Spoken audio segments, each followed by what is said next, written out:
Elle était belle, riche, aimée de tous, mais quelques minutes avant son mariage, elle est morte dans sa robe de mariée. Ce que sa sœur avait fait dans l'ombre va vous glacer le sang. Avant de louer cette robe. Regarde ça.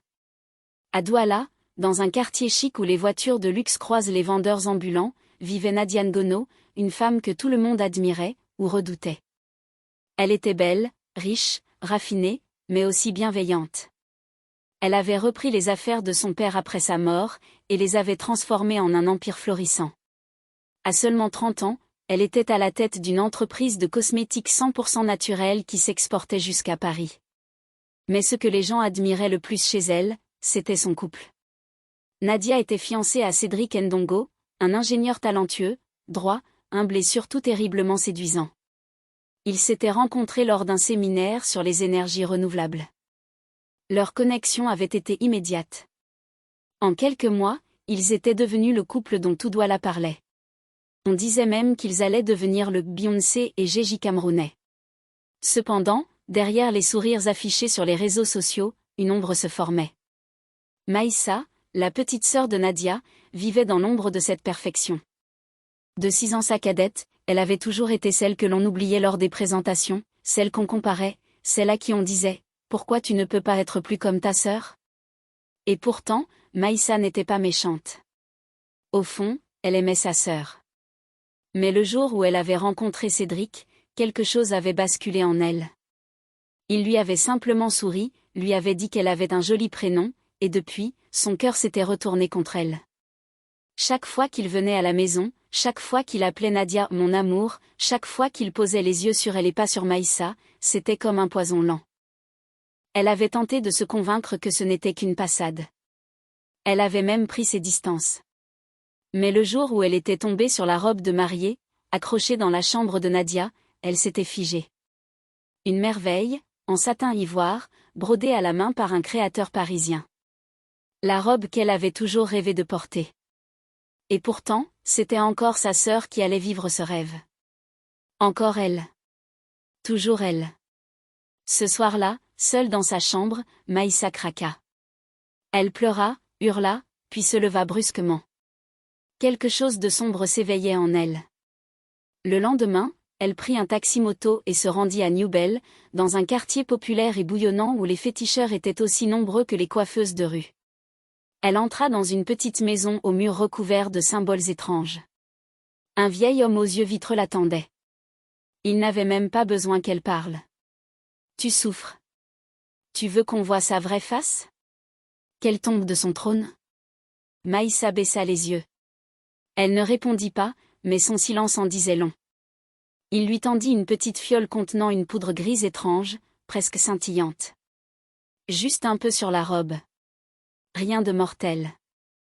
Juste, une vérité qui éclate. Maïssa prit la fiole, la rangea dans son sac, et s'en alla, le cœur battant. Ce qu'elle ignorait, c'est qu'en voulant provoquer un simple scandale, elle venait de signer un pacte aux conséquences irréversibles. Le soleil brillait au sur Douala ce matin-là. Les oiseaux chantaient comme pour annoncer une bénédiction. C'était le jour du mariage tant attendu de Nadia et Cédric. Toute la ville semblait vibrer à l'unisson, les décorateurs s'affairaient, les musiciens accordaient leurs instruments, et les invités politiques, influenceurs, chefs d'entreprise affluaient, habillés de leurs plus beaux tissus pagnes et costumes. Dans la grande villa familiale, Nadia se préparait dans sa chambre, transformée pour l'occasion en salon de beauté. Maquilleuse, coiffeuse, couturière, toutes s'agitaient autour d'elle, telle une reine avant son couronnement. Malgré le stress, elle rayonnait de bonheur.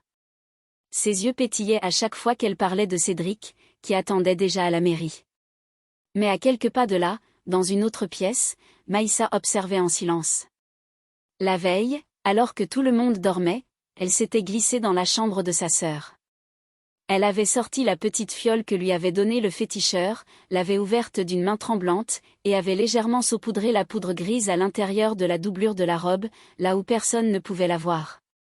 Juste un peu, pas trop, s'était-elle dit. Juste de quoi faire peur, pas la tuer. Mais ce matin, alors que Nadia enfilait la robe, Maïssa sentit un frisson parcourir son dos. Une voix intérieure lui soufflait que quelque chose allait très mal tourner. Quelques minutes après avoir mis la robe, Nadia sentit une démangeaison étrange dans le dos. Elle demanda à une assistante de regarder. Rien. Juste une petite rougeur. Elle se dit que c'était la chaleur, ou peut-être une réaction à un tissu. Elle ne voulait surtout pas créer de drame. Pas aujourd'hui. Mais la sensation s'intensifia. Peu à peu, des plaques rouges apparurent sur son cou, puis sur ses bras. La maquilleuse tenta de camoufler, mais à peine le pinceau effleurait la peau que celle-ci boursouflait davantage. « Nadia, tu es allergique à quelque chose ?»« Non, jamais eu ça. » Et soudain, ce fut comme une avalanche. Des furoncles apparurent sur son visage, puis des boutons remplis de pus. Elle se mit à halter, gratter son cou, paniquée. Les femmes autour d'elle crièrent. Certaines sortirent précipitamment de la pièce, d'autres cherchaient leur téléphone. Nadia, en larmes, ne comprenait pas ce qui lui arrivait. Son magnifique visage se déformait à vue d'œil. Dans la confusion, Maïssa entra brusquement dans la chambre, faisant semblant de ne rien savoir. Maquilleuse, coiffeuse, couturière, toutes s'agitaient autour d'elle, telle une reine avant son couronnement. Malgré le stress, elle rayonnait de bonheur. Ses yeux pétillaient à chaque fois qu'elle parlait de Cédric, qui attendait déjà à la mairie. Mais à quelques pas de là, dans une autre pièce, Maïssa observait en silence. La veille, alors que tout le monde dormait, elle s'était glissée dans la chambre de sa sœur. Elle avait sorti la petite fiole que lui avait donnée le féticheur, l'avait ouverte d'une main tremblante, et avait légèrement saupoudré la poudre grise à l'intérieur de la doublure de la robe, là où personne ne pouvait la voir. Juste un peu, pas trop, s'était-elle dit. Juste de quoi faire peur, pas la tuer. Mais ce matin, alors que Nadia enfilait la robe, Maïssa sentit un frisson parcourir son dos. Une voix intérieure lui soufflait que quelque chose allait très mal tourner. Quelques minutes après avoir mis la robe, Nadia sentit une démangeaison étrange dans le dos. Elle demanda à une assistante de regarder. Rien. Juste une petite rougeur. Elle se dit que c'était la chaleur, ou peut-être une réaction à un tissu. Elle ne voulait surtout pas créer de drame. Pas aujourd'hui. Mais la sensation s'intensifia. Peu à peu, des plaques rouges apparurent sur son cou, puis sur ses bras. La maquilleuse tenta de camoufler, mais à peine le pinceau effleurait la peau que celle-ci boursouflait davantage. « Nadia, tu es allergique à quelque chose ?»« Non, jamais eu ça. » Et soudain, ce fut comme une avalanche. Des furoncles apparurent sur son visage, puis des boutons remplis de pus. Elle se mit à halter, gratter son cou, paniquée. Les femmes autour d'elle crièrent. Certaines sortirent précipitamment de la pièce, d'autres cherchaient leur téléphone. Nadia, en larmes, ne comprenait pas ce qui lui arrivait. Son magnifique visage se déformait à vue d'œil. Dans la confusion, Maïssa entra brusquement dans la chambre, faisant semblant de ne rien savoir. Elle remarqua une petite bosse sous son menton. Elle la toucha. Douleur. Elle pensait que c'était un bouton banal. Mais 2 jours plus tard, des furoncles apparurent sur son cou, puis sur ses joues. Exactement comme ceux de Nadia. Elle courut à l'hôpital. Les médecins pensèrent à une infection cutanée. Antibiotiques. Pommes râpées. Rien ne fonctionnait. Pire, les plaies s'étendaient. Son cuir chevelu la démangeait constamment. En moins d'1 semaine, elle perdit la moitié de ses cheveux. Sa mère, bouleversée par la mort de Nadia, ne prêtait même plus attention à elle. Cédric, quant à lui, avait quitté Douala. Certains disaient qu'il s'était réfugié dans un village au nord du pays pour faire son deuil. Il ne répondait à aucun appel. Et il ne reverrait plus jamais Maïssa. Chaque nuit, les cauchemars s'intensifiaient. Nadia apparaissait dans ses rêves, mais cette fois elle ne pleurait plus. Elle riait. Un rire lugubre.